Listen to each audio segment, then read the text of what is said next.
We'll transition here, Brad. I'll kind of let you run with this one. We want to talk about kind of forgotten bands or some underrated bands from that time frame. I'll kind of let you get going on what we were thinking when we're talking about this category. Yeah, actually, wrapping up on Vane's No Respect album kind of had me thinking a lot in this area where you've got a band who's just starting out, just getting going, and their first album is pretty good, but it's raw, and you feel like, okay, match them up with another producer or match them up with um, maybe another songwriter to help them along. What is their trajectory, or Hmm. where's their success going to take them? And I think of Def Leppard's On Through the Night going to High and Dry, that jump from Oh, that first album to that second album, with Mutt Lange coming off of um, doing the production on Highway to Hell and Back in Black, two monster albums. And it's like, here's this up and coming band from England. Let's pair you with them and see what kind of magic you make. And you think back to that, and it's like, On Through the Night was pretty raw. And That's a I were very to good point, listen, Brad. if I were to listen to that today, and I were to listen to No Respect from Vane right after, it's like, oh, what if you rewinded back to 1989 and Mutt Lange were available, or another producer of that caliber were available to pair with that band? What could they have done? What could they have made? Would it have worked? Hmm. So I think sometimes those forgotten bands, or those underrated bands, may have just missed the window of either that time, or um, being paired with the right producer.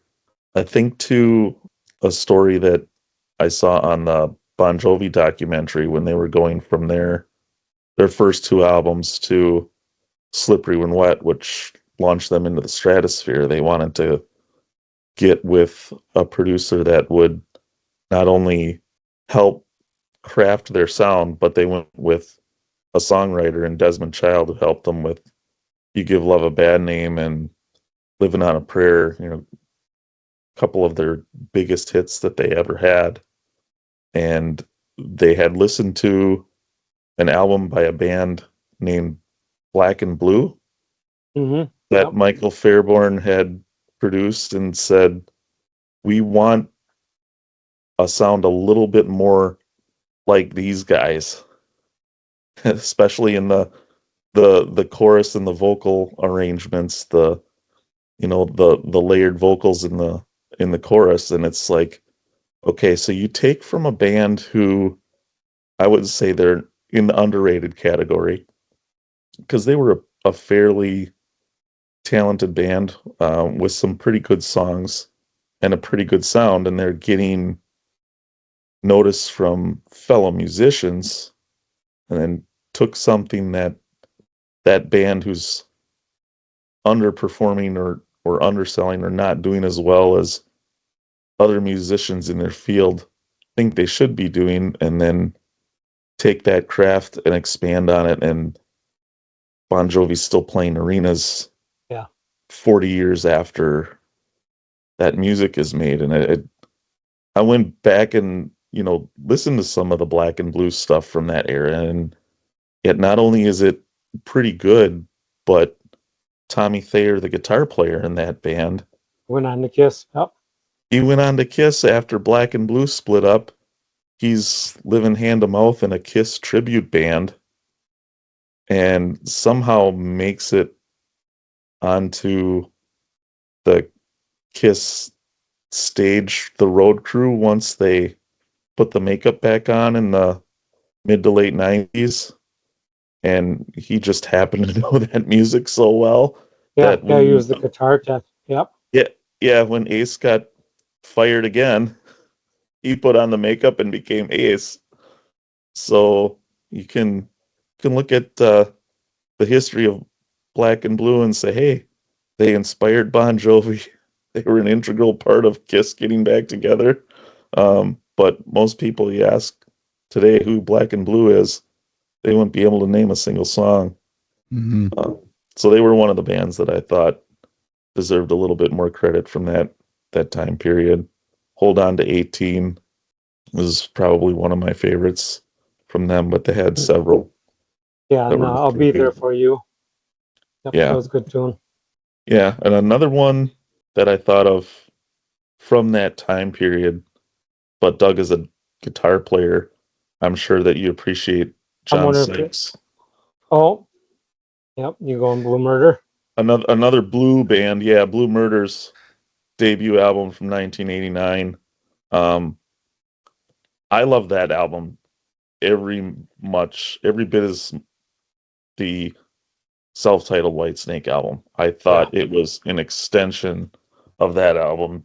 Tony Franklin's bass playing, the fretless bass sound Hmm. on that, it's almost as recognizable as Sykes' guitar playing itself. The wailing that he can do, but yeah, the guitar screeching in Ptolemy is kind of signature John Sykes playing. He works as a vocalist. I think his vocals are strong. That Um, was the biggest surprise to me, how this monster of a guitar player he is. Yeah, he was, he could hold his own being a lead vocalist.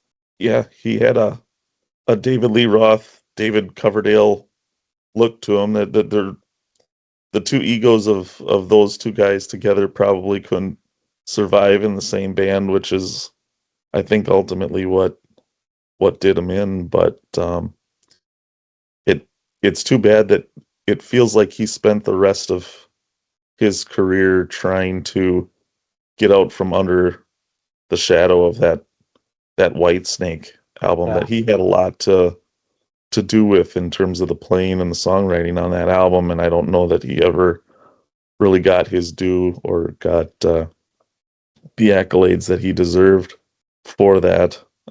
Yeah, it's too bad we never really got the Blue Murder reunion that there were whispers and talk of them getting back together over the years, but they couldn't make it work. And yeah. Tony you know, Franklin, they tried to pry him out of his house to give it another go. He just has got too many things going around his head.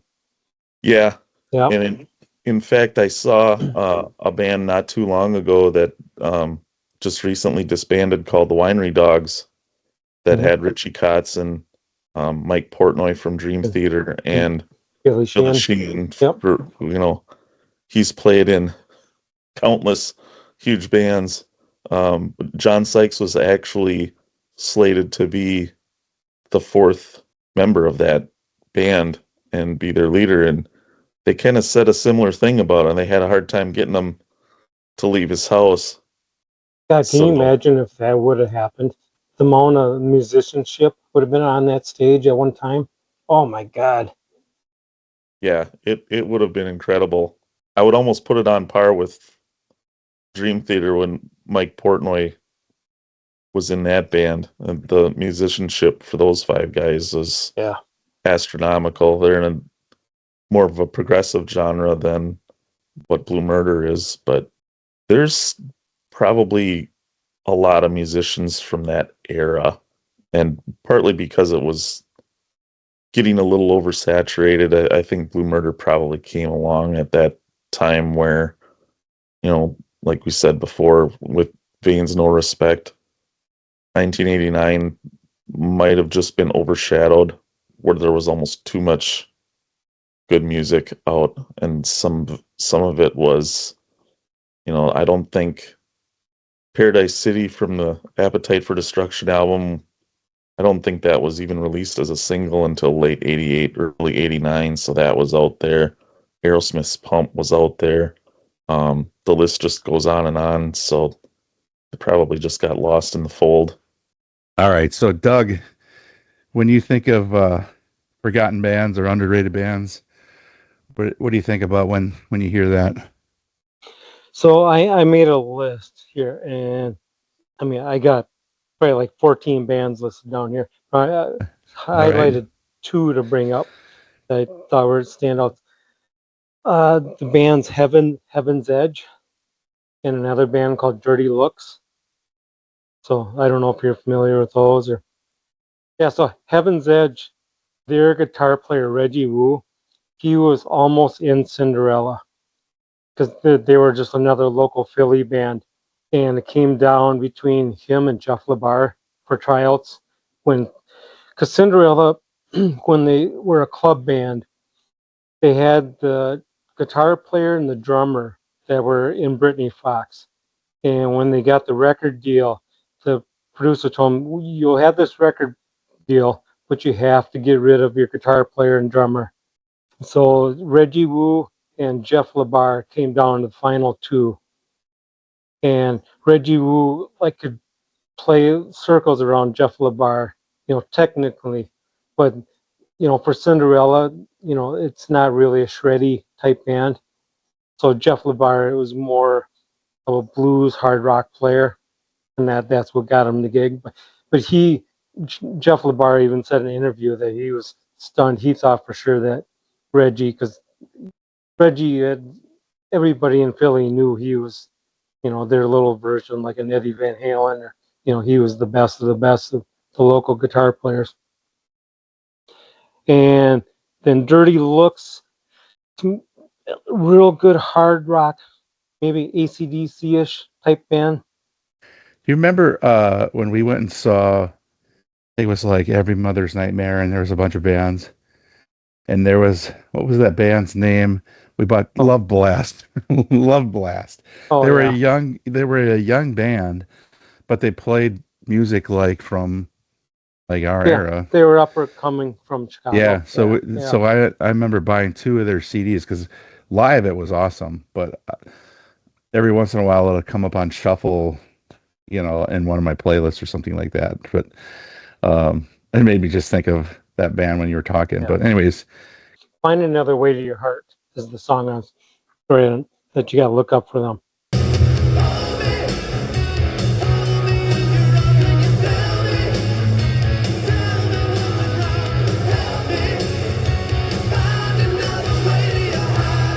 They're super, super catchy. Great vocals. Kind of fit the time period of the whole Bon Jovi. what were the other 12? Now I'm curious. Okay. If you want to just quick run through. Okay. So my list. Okay.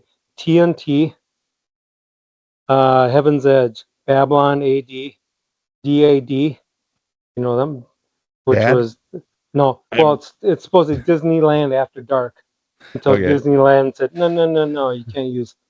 Don't mean to cut you off, but remember that movie with Rainn Wilson where he was like a drummer and then he kicked him out of his The band Rocker. or whatever? And then, Yeah, the Rocker. yeah, and he was with his nephew or something like that. Mhm. And their band was ADD, and he's like, "Your band's name is Ad." Yeah. Anyway, Okay. sorry, go back to your list. No, okay, so DAD, Bang Tango, Dirty Looks, Every Mother's Nightmare, Grim Reaper, Hurricane, the London Choir Boys, Oh yeah, Tora Tora, Trickster, Warlock, the Killer Dwarves, Junkyard, Kick Tracy, Lizzie Borden, Saigon Kick, that seems like Saray. more than 14. Oh yeah, Saraya, Slick Toxic, Spread Eagle, the Four Horsemen, and Ugly Kid Joe. Oh yeah, Ugly Kid Joe for me was so I good. knew And like I you'd said, they're still perk on. up on that one. But you did say Trickster, which was, on my original list. Well, you did say another one too. Now I forgot what it was. You guys know a lot about like the singers and all this stuff for the different bands. I don't really know a lot of that kind of stuff. But when Brad, you originally talked about this list, I at first was thinking like of the glam metal bands that kind of got trashed at the end because they were just kind of up and coming, or they were part of that cookie cutter and then kind of dissolved. And the three that I thought of was Trickster, Danger Danger, and LA Guns. Because LA Guns just the three solid albums, and then obviously some more stuff, and then they split and all that kind of stuff, but like really three Like I could listen to all three of those in on repeat. And then going back to Danger Danger, there was some really good ones, and it also is the time period too. Like they have a song that just resonated because of things that are going on in your life or whatever. I wasn't a huge fan of Trickster, and I think Brad understands why. I mean, I was. I don't know if Brad remembers the story or not why I'm not a fan of Trickster anymore. But those two those two albums, first two albums are solid. But then I got to thinking, it's like, oh, it's not kind of what we were talking about. So the two bands that I came up with, and a lot of times it's because of your personal, like you met them or you saw them live or whatever. So one of them is Company of Wolves. I don't know if you know them or not. They were at Exclusive Company, and I met them to get bought their tape and had them sign it or whatever. And never saw them in a show because I think it was like the LA Gun Show where they were in Green Bay, and it was a 21 plus or something like that. But I listened to it. I think it was just self-titled Company of Wolves. I think it is now back on Spotify if I'm not mistaken, but for a while it wasn't. And it was just like a lot of really good tracks on there. Everybody's Baby.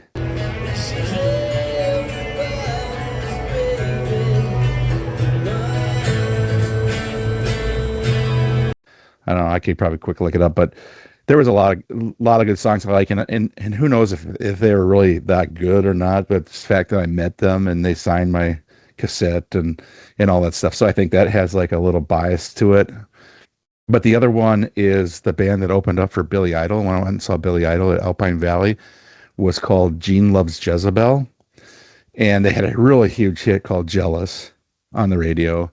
But they were so good live, and then you look into them and they're definitely not a glam metal, and Billy Idol wasn't either, but like they're in Cradle of Love. I mean, that he kind of rode that, that cassette or that album with the glam metal bands at the time. So it was very similar kind of style. But Gene Loves Jezebel really wasn't, but it was such a really good album. Kiss of Life is the name of the album.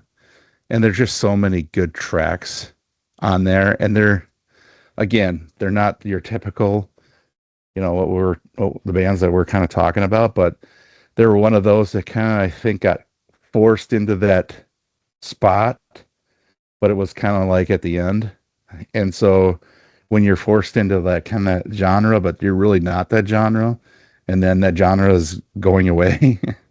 So I feel like I don't know really anything about them, so maybe they had a better career after, but I've never really heard anything from them after that.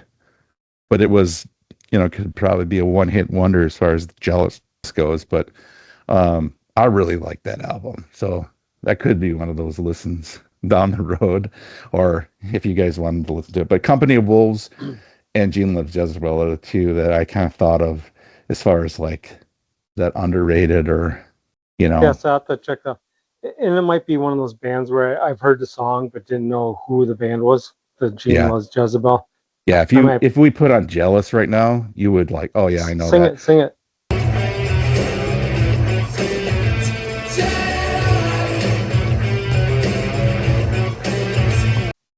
Jealous, dun, dun, dun, dun, dun, dun, dun, dun, dun, dun, jealous. I need to edit that out for sure. I'll put like But 3 seconds of their MTV video in there Yeah, instead. yeah. yeah, we definitely could. But it's kind of similar to like London Choir, Choir Boys or London Choir Boys or whatever they went by. 7 o'clock time for a party.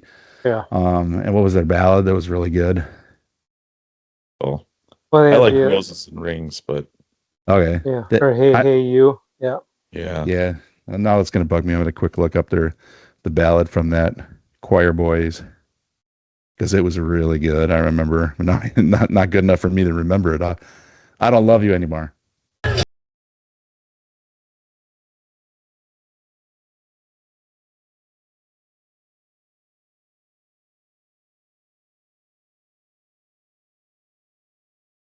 I don't. That song was so good.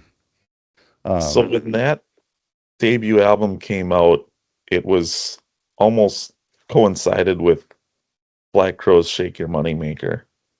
And I listened to both of those albums from start to finish without wanting to skip any tracks.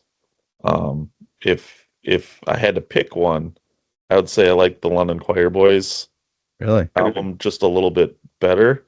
Um, maybe not a little bit, maybe a lot better. Wow. But not taking anything away from Shake Your Money Maker, because I thought every song on that album was great too. But I almost was a little irritated that London Choir Boys didn't match the success of Right. Black Rose. I thought that was a, hey, this is almost the same genre. These songs are just as Just as good, catchy. just And as catchy. he had such a great raspy voice. That was, yeah, I I'll love it. have to go back and listen to that whole album because I remember liking it, but I recently put together a Black Crowes playlist, and I don't think I skipped one from Shake Your Moneymaker. Like that whole album, banger after banger. Yeah. So even though it's my favorite is Remedy by them, but that's on a different album. But like that whole album, I loved every song. I think every one of those songs was on that set list or playlist that I made. So I'll have to definitely go back and listen to Choir Boys, and I want to listen to those other ones that you guys mentioned in this segment because again, it's always good to. Oh yeah, that I do remember that. But Choir Boys to me was just those two songs that I remember, and I even forgot it up until I just looked it up. But yeah, that I Don't Love You Anymore. That's such a great song. And then who 7 o'clock time for the party? Like, oh yeah, let's go. Yeah.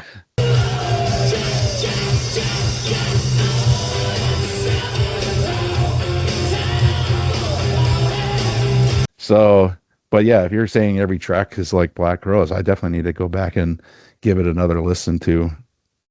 Well, Sex Party I skipped, but the rest of Oh, them I loved. well, Sex Party we can give to Vane, and they'll do that song. Yeah, do a cover of it. But it might be against the law. So, Doug, before we close this episode, Doug, I want to put you on the spot here. I got a lot of Uh-oh. guitars back there. One, I want you to tell the story about the guitar you're painting, if you could. And then two, I'd like you to play us a little something. Oh, I don't have anything hooked up right now.